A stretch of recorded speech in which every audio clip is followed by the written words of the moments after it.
하나님 주시는 크신 은혜와 축복이 여러분 가운데 풍성하게 임하기를 간절히 축원합니다. 오늘 말씀을 보면 등잔을 차려놓는 방식을 처음에 설명을 합니다. 이 등잔대는 성막에 들어가면서 왼쪽에 둡니다. 등잔대를 왼쪽에 두고 오른쪽에는 진설병, 떡을 이렇게 놓는 진설병을 이렇게 둡니다. 2절 말씀에 보면 등불을 켤 때에는 이제 성막에 들어가서 이제 등불을 켭니다. 등잔대에 있는 등불을 켤 때, 이 등불을 켠다는 것은 성막에 들어가서 등불을 켜는 건데, 성막에 들어간다라고 하는 것은 어떤 의미냐면 하나님을 만난다는 겁니다. 하나님을 만나기 위해서 들어갑니다. 그러니까 이 등불을 켜는 것은 비유하자면 우리가 교회에 오는 겁니다. 여러분, 교회에 오는 이유가 뭐죠? 하나님을 만나기 위해서입니다. 성막에 들어가서 등불을 켤 때 이 등잔대 앞으로 비춰라 그랬습니다. 이 등불을 등잔대가 있는데 이 앞으로 비춰라. 보통 등잔대는 위로 켜서 불이 이렇게 위로 이렇게 올라가서 위를 밝히잖아요. 위로. 근데 성경에서는 앞으로 비치게 하라 그랬습니다. 등잔대 앞을 비치게 하라. 2번이나 말씀했습니다. 앞을 비치게 하라. 2번이나 얘기했다는 것은 굉장히 강조하는 말씀입니다. 의도적인 말씀인데 앞을 비치면 앞에 뭐가 있습니까? 왼쪽에 등잔대가 있고 오른쪽에는 진설병, 떡이 있는 이 상이 있는데 앞을 비치면 어디가 비춰지는 거예요? 진설병이 비춰지는 거예요. 진설병을 향하라고 하는 것은 말씀을 향한다는 얘기입니다. 떡은 말씀입니다. 말씀을 비치라는 겁니다. 말씀을 비춰라. 항상 주님을 바라보라는 것을 연상시키는 겁니다. 항상 주님을 바라보라. 여러분, 교회에 와서 항상 무엇을 바라봐야 됩니까? 주님을 바라봐야 됩니다. 말씀이신 주님을 바라보는 것이 중요합니다. 그래서 우리는 항상 주님을 바라보면서 살아야 됩니다. 내가 오늘 이 시간 교회에 나온 것 또한 주님을 바라보기 위해서 나왔습니다. 주님을 바라보려면 다른 곳 보면 안 됩니다. 주님이 계신 그곳을 바라봐야 됩니다. 그래서 이 빛을, 이 진설병을 향하여 비치게 하라, 말씀을 봐라, 항상 주님을 바라보라는 겁니다. 우리가 교회에 와서 주님을 바라봐야지 주님 말고 다른 것을 보면 안 됩니다. 그런데 가끔 보면 주님 말고 다른 것을 볼 때도 있습니다. 누가 왔나 안 왔나 봅니다. 외적인 것을 이렇게 관심을 줄 때도 있습니다. 맨날 똑같은 옷 입고 왔다고 이렇게 쳐다볼 수도 있습니다. 그런데 물론 이 외적인 것을 소홀히 하라는 얘기가 아닙니다. 내가 교회에 와서 해야 할 것에 집중하자는 겁니다. 교회에 와서 해야 할 것을 집중하자. 아까도 찬양을 드리면서도 잠깐 말씀드렸지만 식사하고 얘기할 때도 하나님 얘기만 하십시오. 주님께만 집중하십시오. 그래야 됩니다. 지금 주님께 집중하면서 내가 항상 주님께 집중하고 있는가? 내가 교회에 와서 가장 집중해야 할 것은 주님을 바라보는 것인데, 주님을 만나는 것인데 내가 지금 그러하고 있는가? 다른 것 때문에 주님을 바라봐야 되는데 주님을 바라보지 않고 다른 것 바라보다가 혹시 내 마음이 상하지 않는가? 나의 시선과 나의 마음을 주님 앞으로 향하시길 바랍니다. 주님 앞으로 이렇게 향해야 됩니다. 주님의 말씀이 어디 있는가? 그래서 그 말씀을 향하여 내 마음의 빛을 다 밝혀서 그걸 바라볼 수 있어야 되는 겁니다. 교회에 들어오면 주님을 찾고 은혜를 구해야 되는 겁니다. 그래서 내 눈이 향해야 할 것은 오직 주님. 오직 주님을 향해 나의 눈을 보정해야 됩니다. 주님만 바라보는 것. 그런데 여러분, 여기에서 어딜 봐도 등잔대의 크기에 대해서는 설명해 놓지 않았습니다. 전해지지 않습니다. 등잔대의 크기가 없습니다. 어떤 크기로 등잔대를 만들어야 하는지 전해지지 않습니다. 왜 그럴까요? 이 철저하신 하나님이 왜 이 크기를, 등잔대의 크기를 이렇게 딱 정해놓지 않았을까요? 등잔대는 그 크기에 따라서 빛이 밝기가 달라집니다. 큰 등잔대는 밝게 빛을 낼 테이고, 반면에 작은 등잔대는 그 밝기가 큰 거에 비해서 밝지 않을 겁니다. 이렇게 빛의 차이가, 밝기가 차이가 나는데 등잔대의 크기에 대해서 전해지지 않아요. 등잔대의 크기를 전해주지 않은 것은 뭐냐? 그 이유가 뭐냐? 각자의 밝기가 각각이기 때문입니다. 여러분들의 그 밝기가 서로 다르다는 겁니다. 사람마다 자기마다 자기의 밝기가 있습니다. 세상에서 밝게 비치는 빛을 가진 사람도 있고 그에 비해서 변변치 않은 밝기의 사람도 분명히 있습니다. 우리는 다른 이의, 그래서 우리는 다른 사람의 어떤 그 밝기를 탓하지 말아야 됩니다. 왜냐하면 각자의 밝기가 있기 때문입니다. 각각의 등잔대의 크기가 다르기 때문입니다. 각자의 밝기대로 쓰임을 받는 것입니다. 믿음의 분량대로 쓰임을 받는 것이고 믿음의 분량대로 그 밝기가 나타나는 것입니다. 믿음의 분량대로 밝기가 나타나기 때문에 우리는 어떻게든지 조금이라도 더 밝아지도록 노력할 뿐입니다. 나의 믿음이 더 크고 깊어지기 위해 노력할 뿐입니다. 믿음대로 밝아지기 때문입니다. 그러니까 여러분, 나의 믿음의 그 등잔대가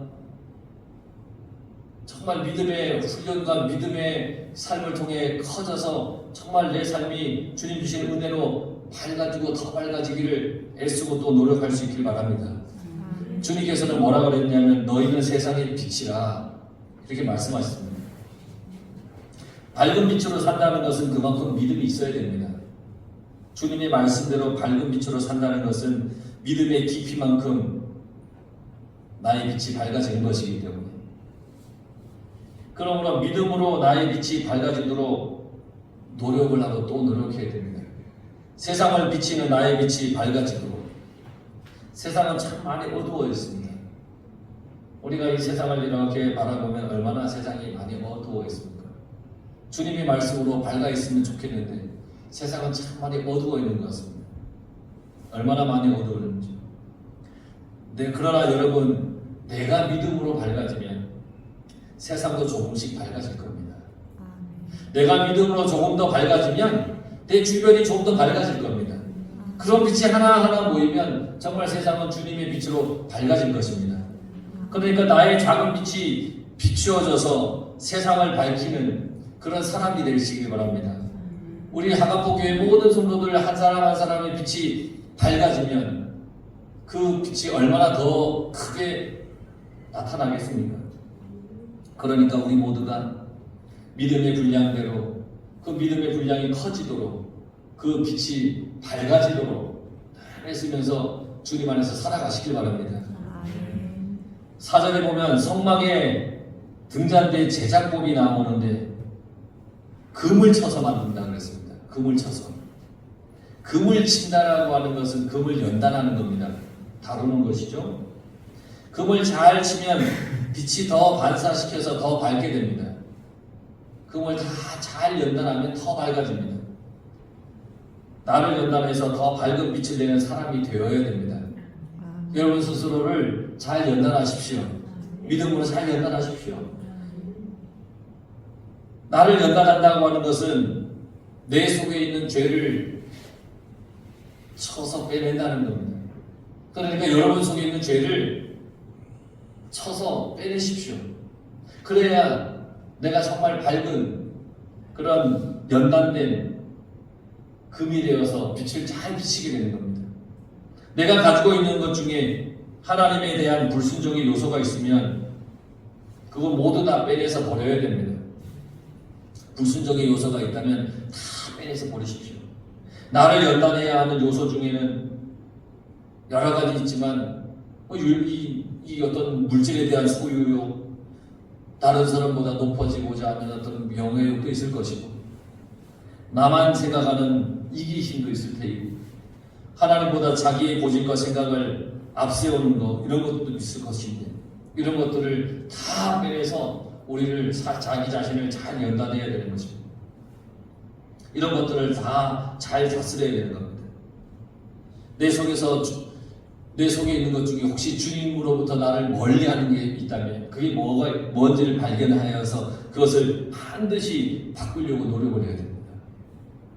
그런데 그 연단이 쉽진 않잖아요. 정말 어렵잖아요. 너무너무 어렵잖아요. 저도 해보니까 너무너무 어려워요. 뭐 이기적인 마음을 버리려고 하니 참 어렵고 소유욕을 버리려니 참 그것도 쉬운 일만은 아니에요. 그러나 어렵고 힘들지만 그것을 하기 시작하면 하나라도 조금이라도 하기 시작하면 그때부터는 쉬워지더라는 겁니다. 하지 않아서 어려운 것이지 하려고 하면 시작하면 쉬워진다는 겁니다. 나 자신을 잘 연단하십시오. 그래서 주님을 닮아가는 삶을 살아가시길 바랍니다. 그래서 나의 빛을 잘 비추는 하나님의 거룩한 자녀가 되시길 바랍니다. 이렇게 하나님의 자녀가 된 우리는 하나님 앞에 예배드리기 전에 늘 정결해야 됩니다. 여러분들이 하나님 앞에 서기 전에 나 자신을 먼저 정결하게 만들어야 됩니다. 나를 깨끗하게 정결하게. 6절에 보면 이스라엘 자손 중에서 레위인을 데려다가 정결하게 하라. 레위인이 성막의 일을 할 때 그들에게 가장 먼저 시킨 게 뭐냐면 정결하게 하는 겁니다. 성막의 일을 할 때 정결하게 하는 방법이 7절에 나옵니다. 속죄의 물을 그들에게 뿌리고 그들에게 그들의 전신을 삭도로 밀게 하고 그 의복을 빨게 하여 몸을 정결하게 하고 마치 레위기에 보면 나병인의 정결 예식과 너무너무 유사해요. 하나님 앞에 나올 때 그만큼 정결함이 중요하다는 겁니다. 정결함. 근데 마음의 정결함이 더 중요하고. 그래서 꼭 어렸을 때 저는 꼭 잘못한 일이 있으면 주일날 어머니 아버지가 교회 가기 전에 다 계시지도 합니다. 그러면 혼을 내지 않습니다. 왜냐하면 교회 가기 전에 화를 내면 마음이 이제 예배드리는 마음이 이제 좀 이렇게 감해질 수 있잖아요. 그걸 잘 알고 있는 저는 항상 예배드리기 전에 잘못하면서 일시직고를 합니다. 그러나 문제는 예배 마치고 부지하게 끝난다는 사실. 예배드리기 전에 왜 야단을 안 치셨을까라는 생각을 해보면 그 야단을 치는 것이 이게 잘 되라고 하는 것이긴 하지만 야단을 치다 보면 본인의 감정도 나올 수 있고 화도 나올 수 있으니까 아마 예배 전에는 야단을 치지 않았던 것 같아요. 그만큼 우리는 하나님 앞에 나올 때 늘 내 마음과 몸과 생각과 모든 것을 정결하게 해야 됩니다. 그렇게 늘 애써야 됩니다. 하나님은 거룩한 분이기 때문에 거룩한 분 앞에서는 우리는 정결해야 됩니다. 레위인을 정결하게 하는 7절을 보면 그들의 몸뿐 아니라 의복도 정결하게 했어요. 옷도 정결하게 했습니다. 그러니까 몸과 의복을 정결하게 했으니 그들의 마음과 생각 모든 것을 정결하게 하는 것은 당연하지 않겠습니까? 나의 몸과 나의 생활의 모든 것을 정결하게 해야 됩니다. 우리는 매일 하나님 앞에 서서 살아가지 않습니까? 나의 삶을 하나님께 드리는 사람들입니다. 그러니까 나를 하나님께 드리는 그 사람의 삶은 그 하나님 앞에 우리가 정결하려고 해야 됩니다. 내가 하나님 앞에 서 있다는 생각을 가지면 정결하고 거룩하게 구별할 수밖에 없잖아요. 지금 내 앞에 하나님이 계세요. 그럼 내 앞에 지금 하나님이 계시고 지금 하나님이 나와 동행하여 계시다면 내가 죄악 가운데 빠질 수는 없잖아요. 하나님만 바라보고 우리는 살아가야 되는 것이잖아요. 더더군다나 하나님 앞에 예배드리러 나온 내가 나의 모습이 거룩해야죠. 하나님을 만나야 되니까. 아무렇게나 교회에 오려고 하면 안 된다는 거잖아요. 뭐든지 잘 준비하여 하나님 앞에 나와야 되는 것이잖아요. 그렇게 하려고 노력을 해야 되는 것입니다. 물론 뭐 급박한 상황이 생기면 급히 올 수도 있습니다. 하지만 나의 마음은 항상 정결하고 거룩하게 하여 하나님 앞에 나오려고 해야 되는 것입니다. 11절을 보면 아론이 이스라엘 자손을 위하여 레위인을 흔들어 바치는 제물로 여호와 앞에 드릴지니라. 레위인을 흔들어 바치는 제물로 드렸답니다. 흔들어 바치는, 요새 흔드는 겁니다. 이 말은 뭐냐면 산채로 드린다는 의미를 가지고 있습니다. 레위인을 산채로 하나님께 드리는 겁니다. 산채로 드리는 의미가 있는데 그게 뭐냐면 왜 산채로 드렸느냐? 여호와께 봉사하기 위해 산채로 드리는 겁니다. 하나님의 일을 위해서 사용되어야 되기 때문에 있는 그대로 전부 하나님께 드리는 겁니다. 그러니 여러분, 헌신과 봉사는 나를 온전히 하나님께 드리는 겁니다. 여러분을 온전히 하나님께 드리는 겁니다. 헌신과 봉사. 나를 아끼는 것이 아닙니다. 나를 온전히 드리는 겁니다. 오늘 남성교회가 헌신 예배를 했어요. 헌신 예배를 왜 했느냐? 왜 하셨습니까? 연초에 하나의 행사에서 하는 겁니까? 그게 아니잖아요. 헌신은 나를 온전히 하나님께 드리겠습니다 라고 하는 겁니다. 그런 다짐으로 오늘 헌신 예배 하시는 거 맞으시죠? 우리가 하는 헌신과 봉사에 최선을 다해야 됩니다. 왜? 나를 산채로 하나님께 드리는 것이기 때문에. 예배를 드리는 것도 나를 온전히 하나님께 드리는 것입니다. 하나님은 나를 온전히 받으시길 원하시는 겁니다. 하나님께 나를 드리는 것, 헌신할 때, 봉사할 때 우리는 늘 언제나 최선을 다해야 되는 겁니다. 그런데 봉사에 관련해서 19절에 이렇게 얘기를 했습니다. 내가 이스라엘 자손 중에서 레위인을 취하여 그들을 아론과 그의 아들들에게 주어 그들로 회막에서 이스라엘 자손을 대신하여 봉사하게 하며 또 이스라엘 자손을 위하여 속죄하게 하였나니. 봉사라고 하는 것은 모두를 대신해서 하는 겁니다. 봉사. 그래서 나에게 주어진 봉사의 직무를 성실하게 해야 됩니다. 봉사하는 것은 대표로 하는 겁니다.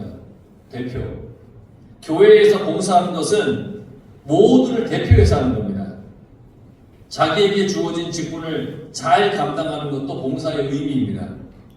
그러니까 안내위원을 하시는 분들은 교회에 오시는 분들 중에 뭐 성경이나 주변을 미리 챙겨오지 못한 분이 있으면 그걸 살펴보면서 잘 챙겨주는 겁니다. 대표로 그걸 하는 겁니다. 헌금 드리러 온 분들의 그 자리에 예배 드리러 온 사람들에게 그 자리를 하나하나 잘 안내해 주는 거, 그것도 대표로 그렇게 하는 겁니다. 봉헌위원이신 분들은 성도들이 드리는 이 헌금이 그들의 전부라는 것을 깨닫고 알고 더 경건한 마음으로 헌신을 해야 되는 것입니다. 각자에게 주어진 헌신과 봉사는 어떤 나의 만족을 위해서 하는 것이 아닙니다. 철저히 하나님 앞에서 성도들을 대표로 하는 것입니다. 대표. 그러니까 어느 것 하나 중요하지 않는 것이 없습니다. 게르손 자손, 고핫 자손, 무라리 자손, 그들에게 각각 맡겨진 성막에서의 직무가 다 있습니다. 그런데 어느 것 하나 중요하지 않는 것이 없다는 겁니다. 다 중요합니다. 우리는 더 나가서 한 사람 한 사람이 하나님 앞에서 소중하지 않은 사람이 없음을 알고 나에게 주어진 삶을 또한 열심히 살아가야 됩니다. 이 하나님이 주신 나의 삶이라고 우리는 여기고, 또 나를 찾고 기다리시는 하나님 앞에 나와서 예배를 드리는 것이 얼마나 중요한지를 잘 알고 믿음을 가지고서 온전한 마음으로 예배를 드려야 된다는 것입니다. 나의 삶이, 나의 예배가 철저히 하나님 앞에 정결하게 나를 드리고 나를 잘 다스려야 되는 겁니다. 우리의 삶과 우리의 예배를 소중히 여겨야 되는 겁니다. 14절에서 15절에 보면 너는 이같이 이스라엘 자손 중에서 레위인을 구별하라. 그리하면 그들이 내게 속할 것이라. 내가 그들을 정결하게 하여 로제로 드린 후에 그들이 회막에 들어가서 봉사할 것이라. 헌신과 봉사를 위하여 정결해야 됩니다. 하나님께 예배드리기 전에 이미 정결해야 됩니다. 이미 정결하다고 하는 것은 이미 예배는 시작되고 있다는 것입니다. 예배는 그래서 나의 삶이 다 예배가 되어야 되는 겁니다. 오늘 우리가 주일날 나와서 예배 드리고 끝, 이게 아닙니다. 예배를 드리고 교회에 문을 나가도 우리의 예배는 계속해서 되어지는 겁니다. 교회에 나와서 예배 드리기 전에 이미 나의 삶을 통해서 하나님 앞에 정결을 해야 되기 때문입니다. 일상의 삶을 하나님 앞에 정결하도록 노력하십시오. 그러기 위해서 서두에 말씀드렸듯이 하나님만 바라보는 삶을 살아야 됩니다. 하나님만. 나의 눈을 하나님을 향하십시오. 나의 마음이 하나님께 향하길 바랍니다. 나의 생각과 나의 행동이 하나님께서 원하시는 대로 그렇게 할 수 있기를 간절히 바랍니다. 그래서 이 한 주간도 나의 삶을 하나님께 드리고 하나님을 향한 삶을 살도록 여러분들이 늘 주만 바라보면서 주만을 의지하면서 살아가길 간절히 축원합니다. 기도하겠습니다.